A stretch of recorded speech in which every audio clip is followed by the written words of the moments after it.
Yeah, this is going to be really fast. Just a warning. Okay. So she Sheryl Nelson, Yenishia, Todachini Nishle, Ki Ani, Bashichin, Ashihe Dashache, Dohanagahni Dashanelle, Akot Ego Daned Zon Nishle, Tusan de Kehashte, Do Natsits on de Nasha. So thank you. My name is Sheryl Nelson.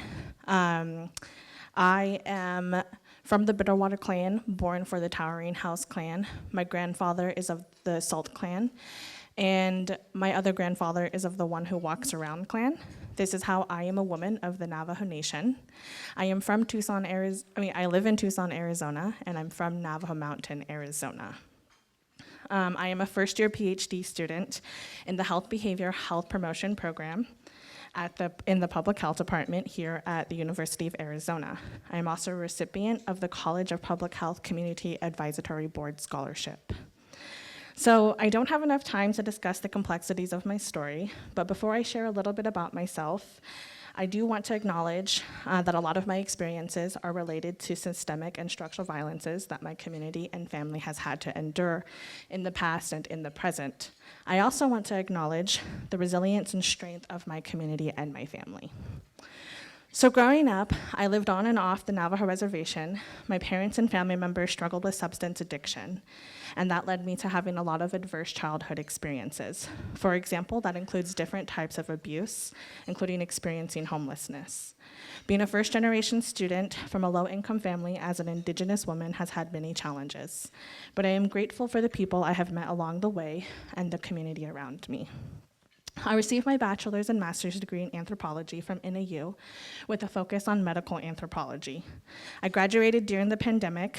I decided to take some time off school because I wasn't sure what I wanted to do. I explored the possibility of continuing in an anthropology PhD program or going to medical school or doing a public health program. In the meantime, I worked as a part-time research assistant at Northern Arizona University on a grant-funded program for COVID disparities on the Navajo Nation.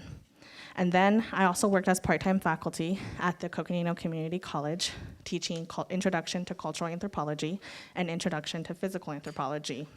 And then about 3 years ago, I moved to Tucson, and I got a job at the Arizona Center for Rural Health as a program management assistant, where I worked on the AHEAD team. AHEAD stands for Advancing Health Equity, Addressing Disparities. It was through the AHEAD team that I got to travel the state.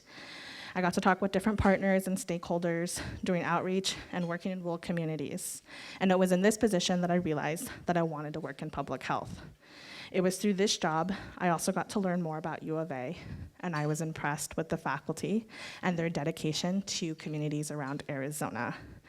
And then it was also through the public health, through this job, that I learned that there's a lot of Indigenous faculty in the public health department. And I knew that if I did this program, I would have that kind of support if I needed to reach out to them.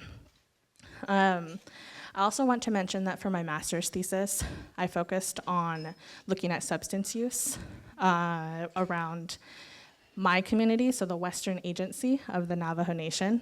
And I looked at focusing on wellness rather than just the disparities and challenges that people with substance use experience.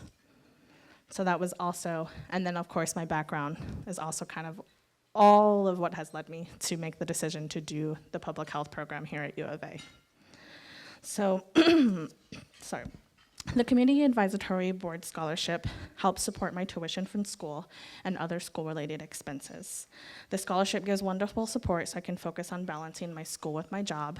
It gives me incredible contribution to my health and well-being. I do want to mention, though, that this is off script, that as a first-generation student, the kind of money that a scholarship can support is incredible, because it's something that some students, they have the opportunity to look at, go to their family sometimes and ask for help when emergencies happened. They have the opportunity to, always have a backup support in some ways. And a lot of first-generation students, we don't have that. So it's really great to have this opportunity to receive a scholarship. Thank you. Currently, I work as the program manager for a new SAMHSA grant program called American Indian Alaska Native Behavioral Health Center of Excellence through the University of Arizona. My plan is to honor my experiences, my family, and my community by giving back. I hope to earn a PhD, work in academia to spread knowledge and experience with others, and earn a position of power in whatever field that I choose. Since coming to U of A, it feels that my world of opportunities has only opened up more, and every day I'm creating new dreams. I want to thank U of A, the College of Public Health, and the Community Advisory Board for this scholarship. It has helped, and it will continue to help my next journey to accomplishing my goals of supporting and giving back to my community as an Indigenous person. Thank you.